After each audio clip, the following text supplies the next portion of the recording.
Eh bien, bonjour, chers fidèles téléspectateurs. On a toujours dit qui trouve une femme trouve le bonheur. Alors, quelle femme? C'est la femme modèle. C'est sur ce que nous allons parler avec le maman du centre de réveil spirituel. Pour vous dire, quand je suis là, je suis juste à côté de deux mamans du centre de réveil spirituel. Je vais présenter, juste, bon, il n'y a pas moyen de présenter, alors elles vont seules se présenter et on va poursuivre notre émission.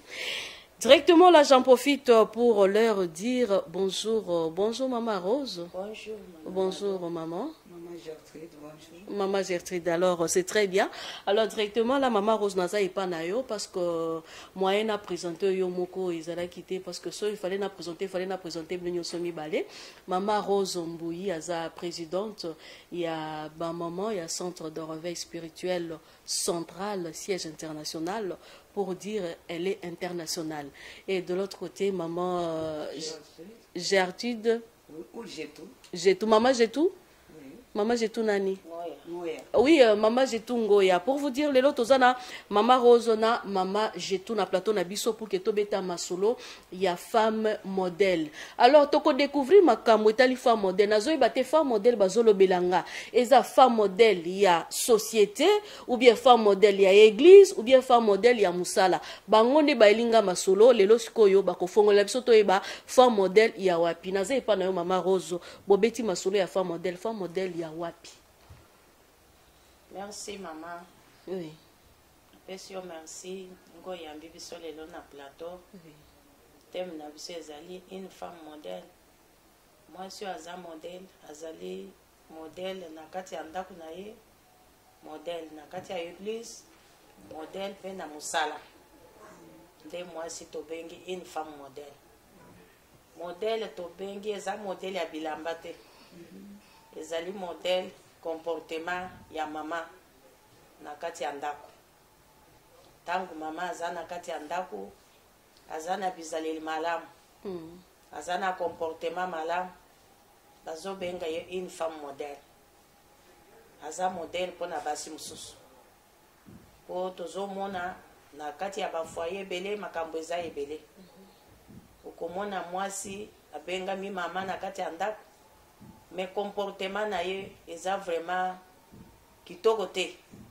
Liboso ya bana, liboso ya mobali oyo abali ye, ezala na famille aza modèle te. Mwasi ya ndenge wana akomema bizaleli wana tina société akozala modèle te.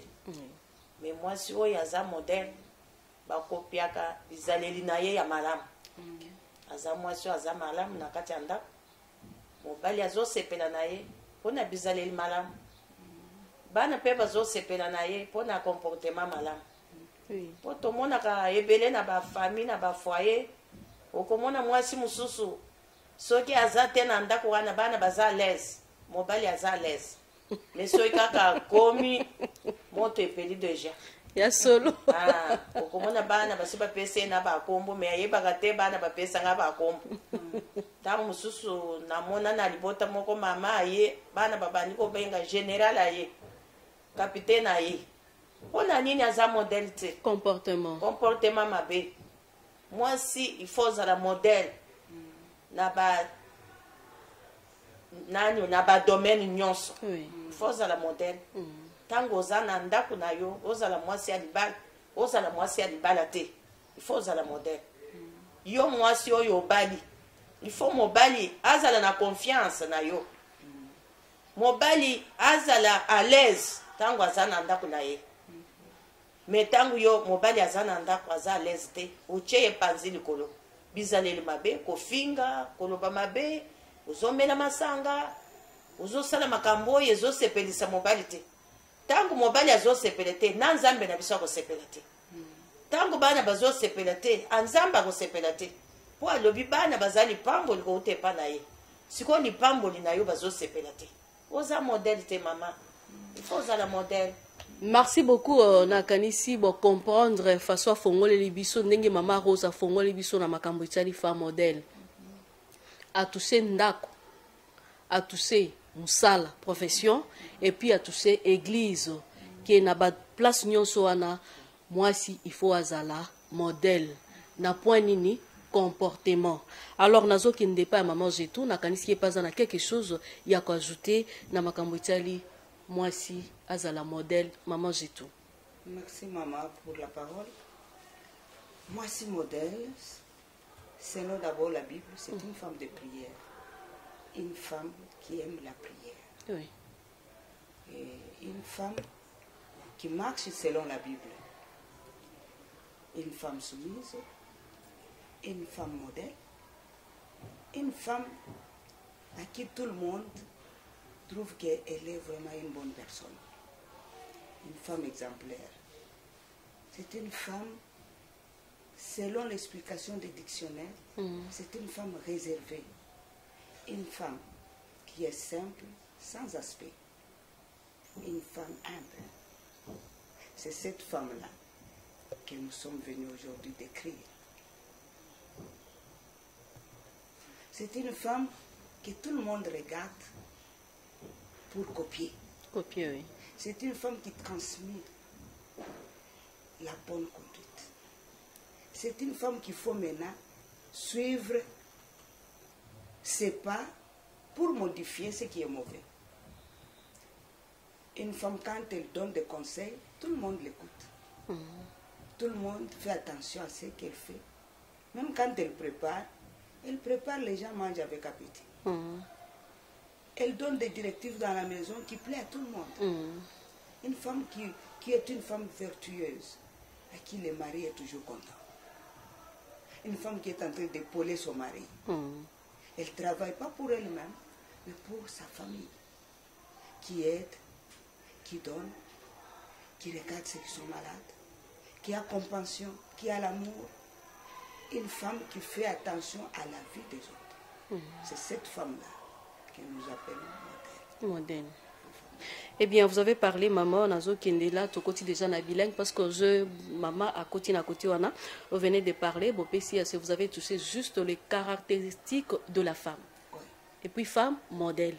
Alors, point femme de prière, la femme qui doit marcher selon la Bible, et puis elle doit être exemplaire, et puis en plus de cela avoir l'humilité, et puis qui transmet et la bonne conduite, la femme vertueuse. Alors par là, je vais quand même, si vous pouvez nous faire comprendre ce qui concerne la femme vertueuse.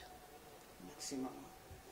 La femme vertueuse, c'est une femme qui fait attention à tout. Une femme qui est maîtresse de sa maison, maîtresse de là où elle se trouve au service, maîtresse dans son église. Quand il y a des failles, c'est elle qui remarque. Là, on doit me la changer. Là, on doit retirer. Mais si peut-être elle a la possibilité, de le faire. Tu peux te retrouver aussi quelque part, il n'y a pas possibilité. Comment je dis avoir la possibilité? Tu es intercalé. Il y a une barrière quelque part. Alors, je ne sais pas comment elle doit procéder. Lorsqu'il y a la barrière, notre force, c'est la prière. Tu es la femme à genoux. Tu pries ces sujets-là. Ça te veut ton sujet de prière.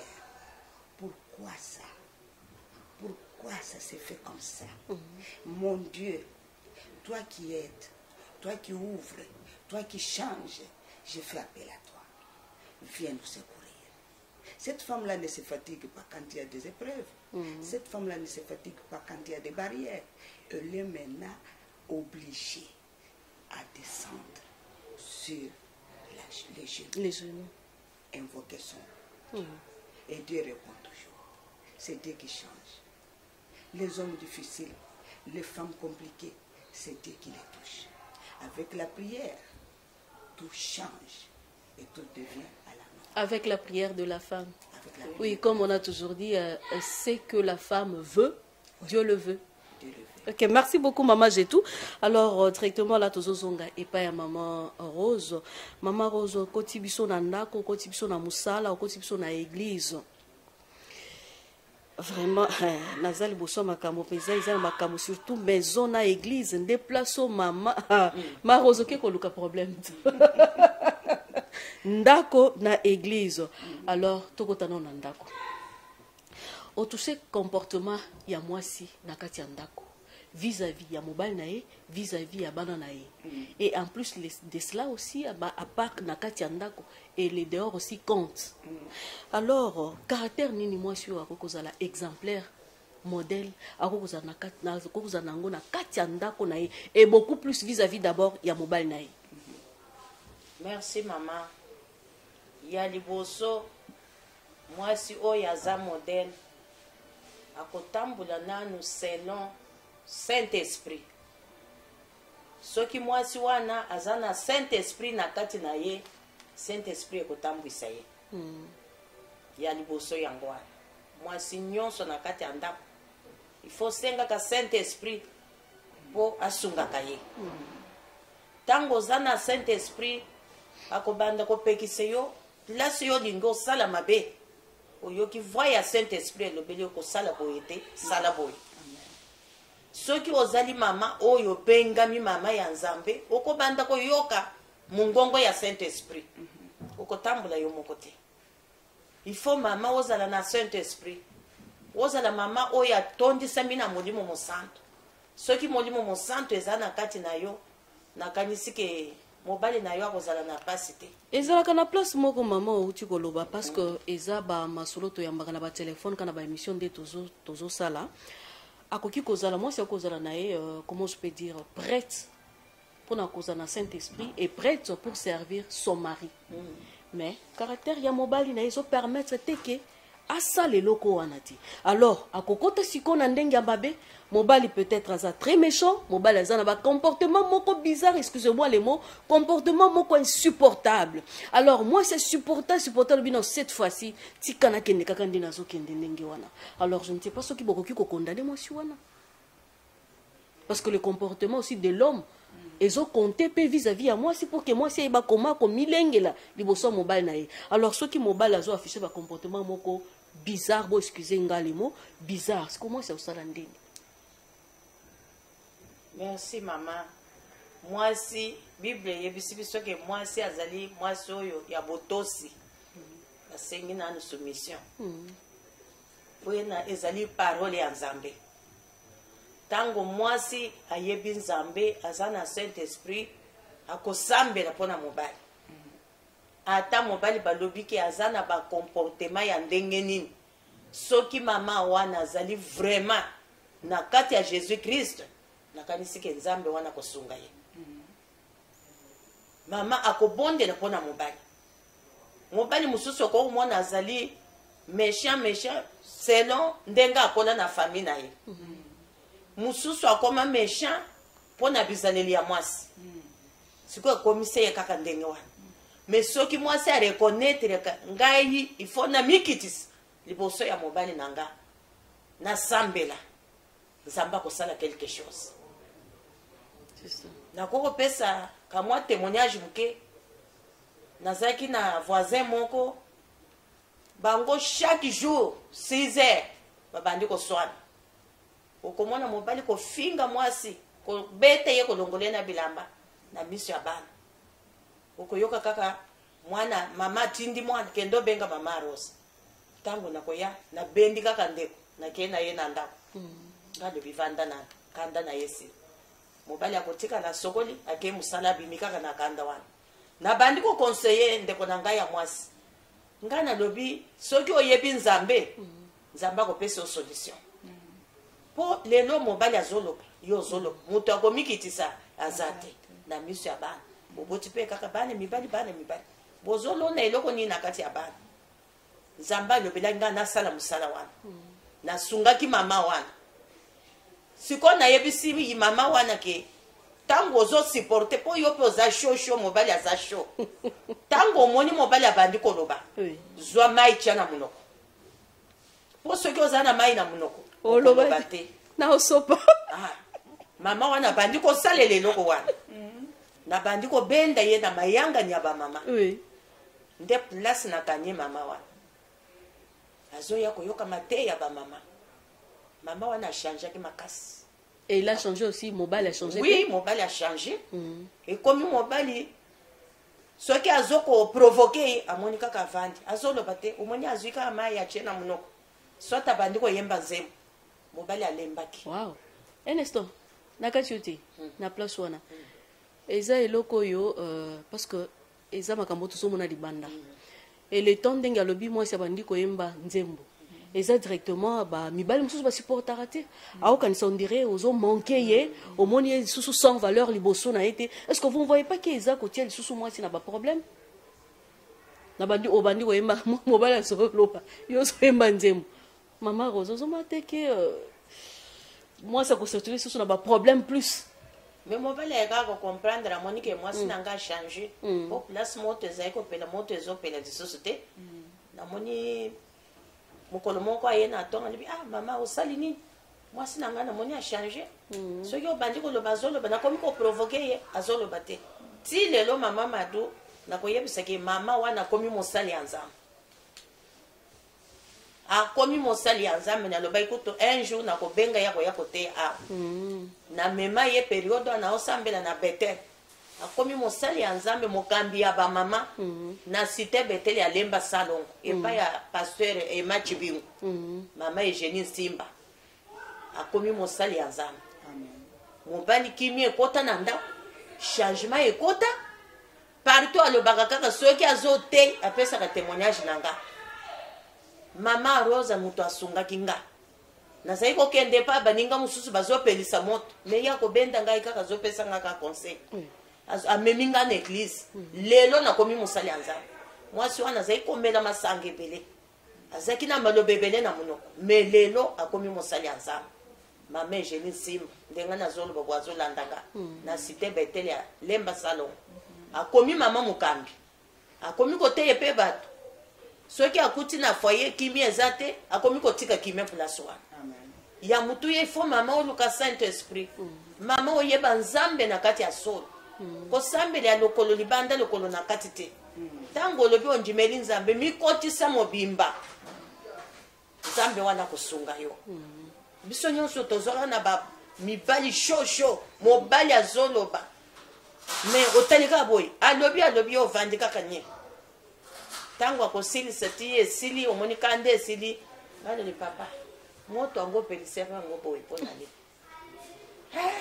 wakokanga me ere moko komona ye juste acomprendre azali kotémoigne libi te nzambe apesanga mwasi ata siliki ndenge nazongisaka ni o naye komona mobali na ngai ayaki kolinga nga makasi abombelaka ngai likambo te mbongo ata azwi wapi akoya koyebisa ngai nazwi mbongo boye sala boye likambo ata akutani na ndenge nini azalaki na confiance na nga mpe nazalaki na confiance na ye malgré mabe na ye me nalingaki ye na mikitisaki na mitiaki place na nga nazwi korespecteki aza mokonzi na nga bamama lelo soki ozwi Saint Esprit okotisi na kati na yo ozosambela nzambe ya solo nakanisi ke bafoye ebele kozwa kimia bafoye ebele kozwa solution po biso tosalela yango tomona nzambe asala. Merci beaucoup. C'est juste dans l'ingina ça la paraphraser juste maloba mama Rose pour dire que neto beti na uti abuti obeta makambo tali comportement ya mobali et ça ba comportement ya mibali mususu ezo ya mabe suite ya comportement ya basi na bango. C'est dit moi sinde ya bandi déjà ba comportement ya mabe mobali pesi ko la kisa tant que chef la kisi ko ya mabe nde makambo nyoso et baby a expliqué bien pour dire tant moi si à comprendre à Kiti mobali peut à comprendre comme lelo moi si on a commis servante de Dieu. Merci beaucoup et courage maman Rose. Toujours qui n'est pas maman j'ai tout. Alors maman j'ai tout. Je peux être peut-être une femme, j'ai des vertus en tant que femme et aussi peut-être je marche selon la Bible et puis humilité, mais je me retrouve devant un mari qui a des comportements insupportables. Alors, comment maintenant, en tant que femme qui a des vertus, je peux transmettre de bonnes conduites? Merci, maman. Une femme qui cherche comment transmettre la bonne conduite, elle-même commence par changer. Elle doit être d'abord patiente. Elle doit apprendre à supporter les caprices, à supporter tout ce que son mari peut faire, à fermer les yeux au mal. C'est cette femme-là, en supportant cela, qui se brise elle-même d'abord. Ça nuit l'intérieur. Oui, hein? c'est-à-dire la femme se brise d'abord elle-même de sa violence. Elle descend. Lorsqu'elle devient douce, si elle disait toujours bonjour, elle passe. Bonjour papa, tu as bien passé ta journée. Ça devient des phrases différentes. Quand je fais bonjour papa, quand je dis bonjour papa, tu as bien passé ta journée. Vous sentez qu'il y a une douceur. Oui. Ce n'est pas la violence. Quand la personne d'abord l'accueil de la femme. Même notre papa l'a dit l'autre jour dans l'église qu'il faut savoir soigner le papa. L'accueillir, il a donné un peu, donner de l'eau chaude pour laver les mains, ne fût-ce qu'avant de manger. Lui demander de s'asseoir d'abord. L'enlever même la veste. Tu as trop transpiré. Tous ces petits détails-là, c'est ça qui va faire que la personne, automatiquement, ça pénètre en lui et ça le transforme, sans parler. On commence par les actes. C'est les actes qui vont parler. Parce que c'est les actes qui nous changent aussi. Lorsqu'on est violente, tout devient violent. Et lorsqu'on est douce, tout aussi descend, devient doux. Donc le devoir est d'abord à la maman. Parce que c'est elle qui est la maîtresse de sa maison. C'est elle la maîtresse de sa famille. Mais si elle n'affiche pas le comportement qu'il faut attirer, nous avons dit ici que la femme moderne, c'est celle qui attire. Il faut savoir attirer par la douceur.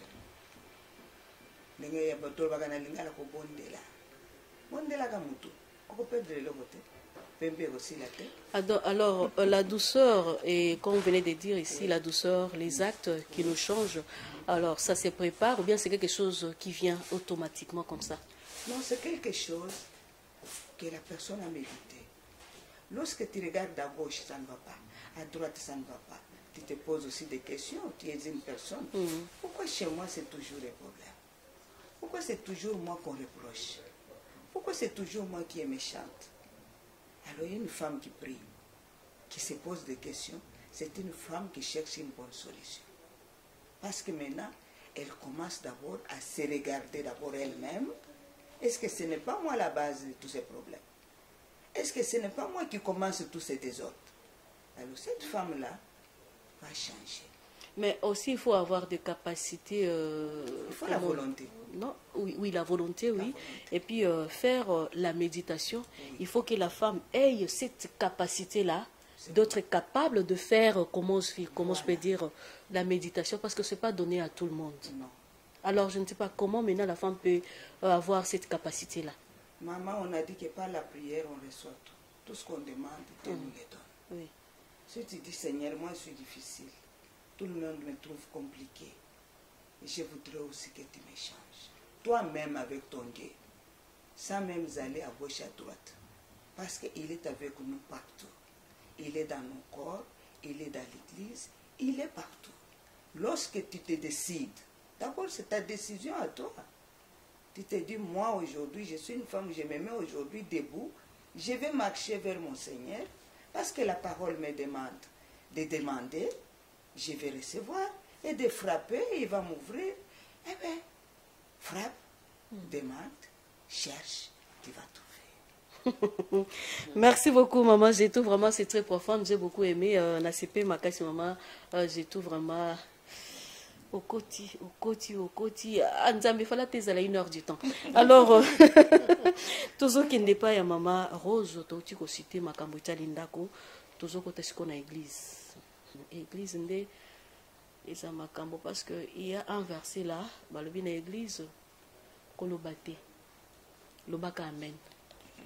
Alors, je ne sais pas maintenant comment la femme doit être exemplaire dans l'église. Et puis, comment la femme a requis qu'on a la facilité et à transmettre la bonne conduite. Et si c'est dans l'église. Merci, maman. Na Bible, il y a moi aussi, na koloba na église te. Ezali na doctrine ya Jésus-Christ. mwasi bapekisi ye koloba te, mwasi akokoloba place oyo esengeli ke aloba. Tozomona lelo basi bazoya église. Tout d'abord, respect nan ya église. Ezate. Église ezali esika tozoya kobelela Nzambe. Ezali esika esanto.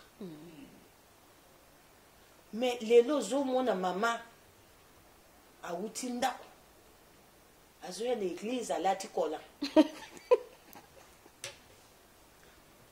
Azwi kamwa triko mukuse boye. O nyonso Nzambe apesi ye munene.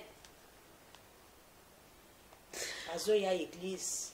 Azali mwasi modèle te. Ah oui. Mwasi modèle, il faut oyeba ke nazokende wapi. Nazokende na ndako ya Nzambe. Esika bazo invoke kombo Jésus. Esika bazo invoke Nzambe. Esika wana lobi ke mibale misato basangani na kombo na ye azawana. Ezali esika esante.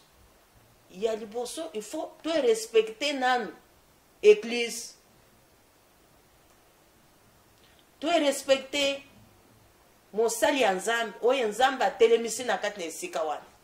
Azali ange ya église. Il faut respect ezala. Uzomona mama oyo mibengi ki aza mama oyo ayebi Nzambe, aye na église, bazote ye azoloba. Bazote ye azoloba. Bazote ye azotala telefone. Telefone ozalaka nango mikolo nyonso. Na tango ya kosambela, il faut mama azala concentré. Po azana wenze te, azana biro te, azana muziki te, tozo ya liboso ya Nzambe ya keli lola, akeli mokili. Tango tozo ya na église, ezali esika tozo ya kosambela, mutu na mutu azana problème na ye. Mais ozomona mama azo ya na église, azana kati ya distraction. Distraction na ye wana lingia memango na bato mosusu. Il faut mama oyo aza modèle, mama oyo alingi Nzambe, mama oyo alingi église. Azala modèle na kati église. Comportement ya maman, c'est dit pour dire comportement ya maman na kati église. Na CP na place moko mama Rose alobi. Tango tozwa na église, ya liboso il faut pesa respect na Nzambe. Parce que zo kende ko sambela, zo kende liboso Nzambe. O pesa respect na Nzambe. 1, 2, o pesa respect na pasteur ou aza liboso parce que aza ange ya église. Déjà ce qui yo maman, ozo na église olati kolan. Est-ce que vous comprenez ça? On a pesa respect na nani. Na Nzambe to na pasteur aza liboso na yo. Parce que yo zo ya bate ya yo. Eza pas ba maman de ba ko conclure parce que eza domaine à bango. Oui maman Rose continuer. Maman ozo ya na église olati sengle. Nzoto yo balobi ezali temple ya Saint-Esprit. Temple ya Saint-Esprit ezali nzoto akotika mutu nyonso amona ngote. Il faut maman tolata bien. Maman nyonso andimeli Nzambe azali mama oyo va permettre à l'ata modèle nyonso ekobima ifo na lata okolata modèle mususu mabele nyonso eza polele oyo akolakisa nani mabele na yo po awa biso toye kaka koluka Nzambe. Justement elateli mabe na ndako na yo. Tango ozoya na église il faut lata bien. Ozoya liboso ya mutu te, ozoya liboso ya Nzambe. Namona kapasi okomona kaka mutu alati mabozo ka mama Rose tala mama na ndenga lati bozana musala makasi. Mais na église ya Nzambe tokoko zala na musala makasi te, ezali esika tozoya kobelela Nzambe. Est-ce que maman Rose tant beaucoup na kana réunion ba maman est-ce que bolobelaka makambo ela télé parce que eza iloko pege na kanga pe mingi. Je ne sais pas est-ce que ozo ko enseigner ka bango ko lakisa bango de moi si modèle il faut ela télé na ezala ya boy. Tolobaka mama tolobaka yangwana balobaka ke omoni ngana lobaka na te yaka nebisaka bato mingi ke omoni nzete soki esi etengami loba kaka nzambe asala grâce o nzete wana ezonga normal mais soki nzambe asaleli mama ya modele wana grâce te ata otei ndenge nini akomema bizaleli na ye ya mabe akomema ngo ntina eglise mwasi oyo azali na saint esprit azali mwasi oyo akolinga eglise na ye akolinga nano eglise tout d'abord ntango olingi eglise zala na modele zala na bizaleli malamu bizaleli malamu ezokonte mama comportement malamu ezokonte nga nakoyebisa nanu exemple yanga moko ndenge toyaka eglise papa na biso toza na ye atalaka amonaka ayebi bato ya mabe ayebi bato ya malamu lelo oyo ngai nabengema nazala mama mokambi nandimaki yango te nandimaki yango te mais à cause ya comportement mokolo bazoyebisa ngai ke papa alobi mama wana banda kokamba eglise mama wana banda to banda mutongola nakuta ye na problème te namonaka mpe na kati ya bagroupe ya bato te mama eloko wana eteinga makasi ntango totambulaka boye papa atalaka papa amonaka comportement ya motu ndenge toza boye na kati ya eglise ayebi mais sala effort bakonte yo na bizaleli malamu po ntango moto ya mokili banjonjima yo awa nzambe mpe nalola azosepela na yo. Oui, c'est bien. Merci beaucoup, Maman Rose. Alors, Maman Jetou, parce que déjà là, nous chutons. Alors, je vais dire ceci à ce qui concerne l'accoutrement du côté maman. Alors, je ne sais pas, c'est quoi la cause? Il y a aussi de ces mamans-là qui disent, je suis dans les goûts de mon mari. Et c'est mon mari qui veut que je porte comme ça. Alors, je ne sais pas, Nakoti Wana, ce que vous pouvez dire. Moi, je crois que c'est une façon de s'excuser. Il n'y a aucun homme qui peut dire à sa femme, habille-toi mal pour aller scandaliser l'église. Non. C'est pour que je ne regarde pas ailleurs, que je te regarde que toi, ma femme. Parce que la femme vient dans l'église, pas seulement pour que son mari la voie, mais elle vient pour son Dieu. Elle vient pour la masse. Elle vient pour les mamans comme elle. Elle vient pour les plus jeunes comme vous autres. Elle vient pour les tout petits. Alors cette maman-là, on demande, on supplie, on prie que nous soyons des modèles. S'habiller, c'est très bien. Être très propre, c'est très beau. Mais n'exagère pas avec tes maquillages. Toza kakakuna, balobi rouge yango, ata mutoza kuna na balabala, amonia, oganyeni, maquillage, likiki mokwa, okena ngwapi mama. Sala biloko na yo, modeste, mutoza ko sepela. Nano na monite mutoza bien présenté, baloba na ye, en tout cas, ça ne va pas. Au contraire, oh maman, tu es vraiment chic. Merci pour les compliments. Biso nyonso tozwa ba compliment. Oui. Mais ce que tali bilongi na biso omoni biso ba dessin. Ngana benga kama ba dessin. Dessin scientifique. Ouais. Oui. C'est-à-dire mutoyo aza présentable, aza propre. Mutoyo asepelisaka bato. Akopesaka yo kaka longonya. Mama olati kitoko. Mama en tout cas na sepeli na yo. Nde yango pe ezosala ke bato baya. Balanda ba mamoyo. Ba mamoyo modèle. Tala bilongi, tala bataille, tala kotambola, tala koloba na bango. Mama tala tobinaka. Mama oyo azam na alata pudeur akobina avec modestie. Okobina lokola mutozo sala soki nini te? Osobinela nzambe, binela nzambe avec respect. Oui. Nzambe nzambe a ordre mama. Oui. Nzambe atindi to bantu ko sala n'importe comment. Non, balobi to bina nzambe. Non non non. Toza ko lakisa ngo biso. Tozo lobela ba mama.